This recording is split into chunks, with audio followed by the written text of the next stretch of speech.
student drama, and I come from Iran, not Iraq. Iran, the old name Persia.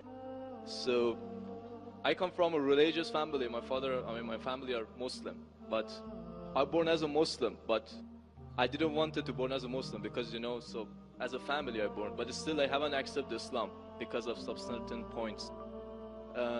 My main question was about the time, like ancient time, back to the 1,000 years ago, when the time the Islam come to my country and we became a Muslim.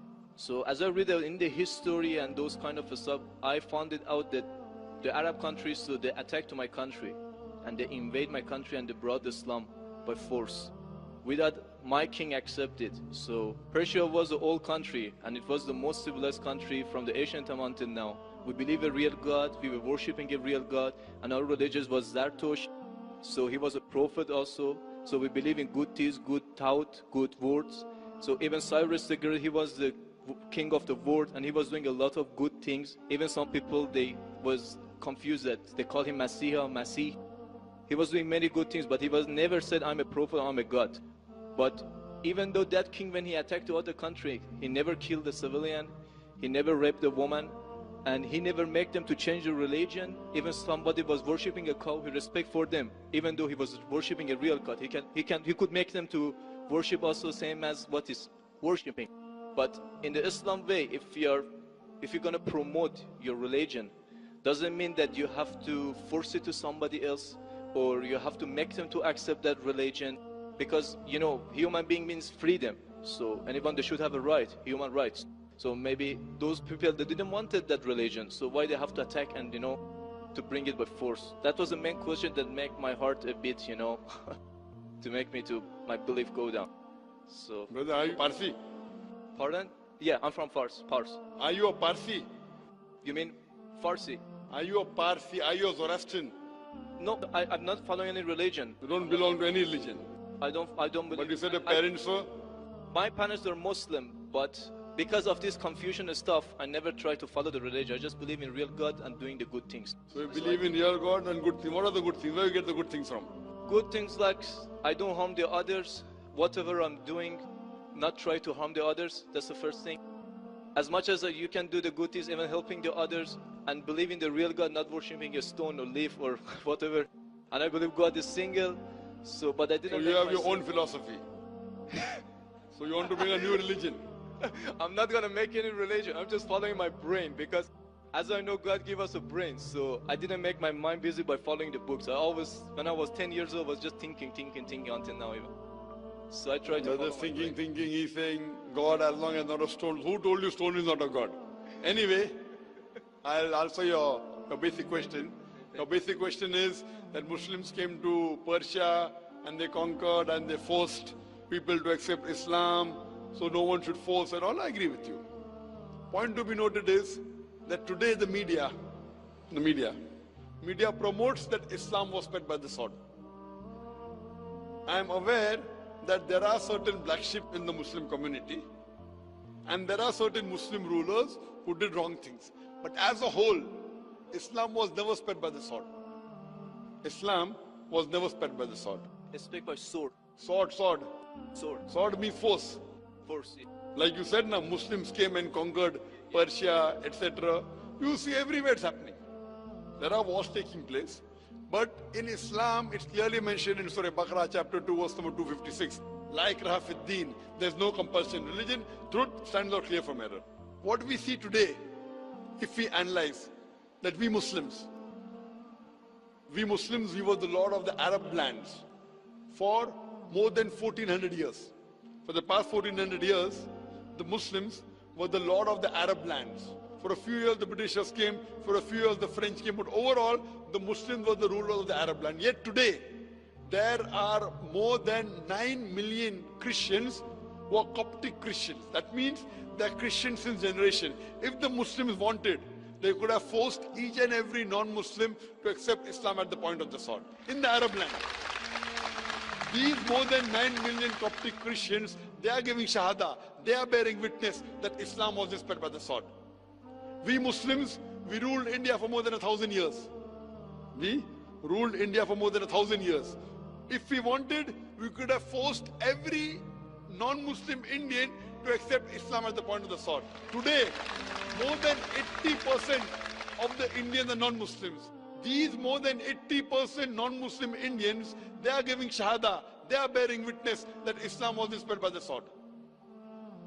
Which Muslim army has come to Indonesia? Indonesia today has the largest number of Muslims in any country, more than 200 million Muslims. In Malaysia, more than 55% of the citizens of Malaysia are Muslim. I am asking you, which Muslim army came to Malaysia?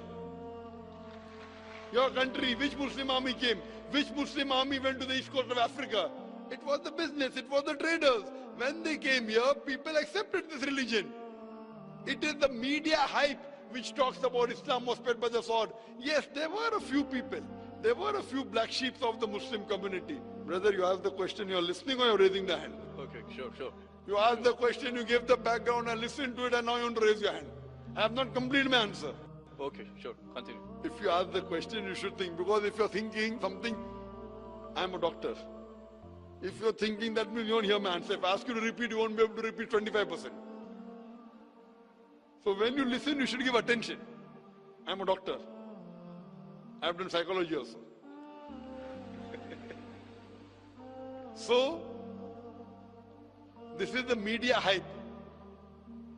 If you read Thomas Carlyle, historian, he writes in his book, Heroes and Hero Worship. He puts number one hero prophet as Prophet Muhammad. He's a Christian. He says, if every new idea originates in one man's head, it dwells alone in the full world. It will do little good if he takes up a sword and propagates it. You have to first get your sword. He's talking about sword of intellect. There was a survey done in the Plain Truth magazine, a survey in the increase of the major world religions in a span of 50 years.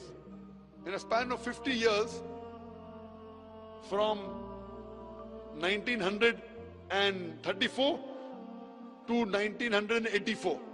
In a span of 50 years, the increase in the major world religion. It came in Reader Digest, Almanac Yearbook, 1984. Number one maximum increase in religion, it's Islam, 235%. Christianity, only 47%. I am asking you, which war took place between 1934 and 1984, which forced the non-Muslim to accept Islam? Which war? Which war? Today, leave aside the past. Today, the fastest growing religion in America is Islam. The fastest growing religion in Europe is Islam. I am asking you, who's forcing the Americans to accept Islam? Who's forcing the Europeans to accept Islam? You were not there born. Were you present in the past? Arabs came to my land and forced. Where were you present? This is history. Many things in history is false. So that's what... Okay.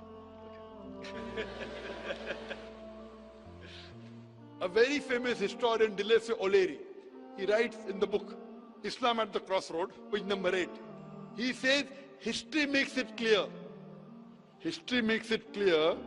that the legend of fanatical Muslims sweeping across the world, forcing Islam at the point of the sword, is the most fantastic, absurd myth that historians ever repeated. Who says that? Dilese O'Leary. History makes it clear that the legend of fanatical Muslims forcing Islam at the point of the sword over conquered races is the most fantastic, absurd myth that historians ever repeated. This is just in the media today. Muslim terrorist, Muslim terrorist. I am asking you, did any Muslim attack you in this country? No, never. But the media says Muslims are terrorists. Yeah, media is just nonsense. Yes, same way your history is also nonsense. When media is nonsense, the history is also nonsense. Some is correct, some is wrong. That's the reason, if you hear the answer, I would like to end my answer with the quotation of Dr. Adam Pearson. Dr. Adam Pearson says that people who worry that one day nuclear weaponry will fall in the hands of the Arabs, they fail to realize that the Islamic bomb has already been dropped.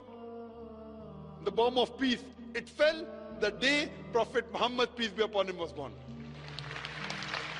Good. Thank you, doctor, for your answer. But the point is, I didn't get the right answer because that's not media, that's history. And history is not something that can be written the false way, because if it be written in a false way, it can be changed.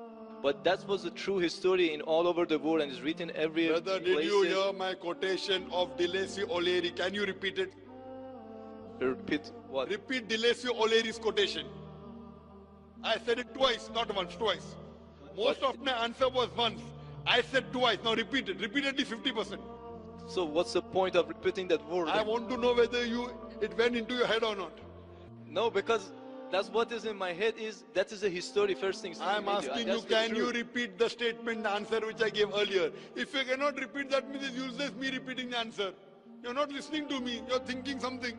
No, I'm listening to you. You're Can saying you repeat? that is made, that is can false, you that's the history. repeat the statement of Deleuze O'Leary, a very famous historian? No, I can't. I'm saying it for third time. Listen to it and go behind the queue.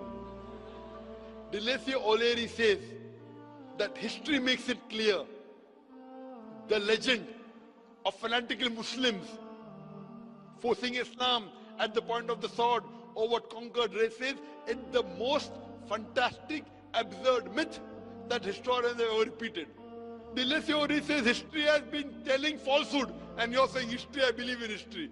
Deleuze O'Leary is saying that what history says that Muslims are forcing Islam at the point of the sword is the most fantastic myth that historians have repeated. So you have got influenced by the myth. So now think it's a myth and forget it and believe in the fact. The fact is you read the Quran and inshallah I want you to revert to Islam. Revert back to the religion of your parents, inshallah. Okay. Okay, thank you.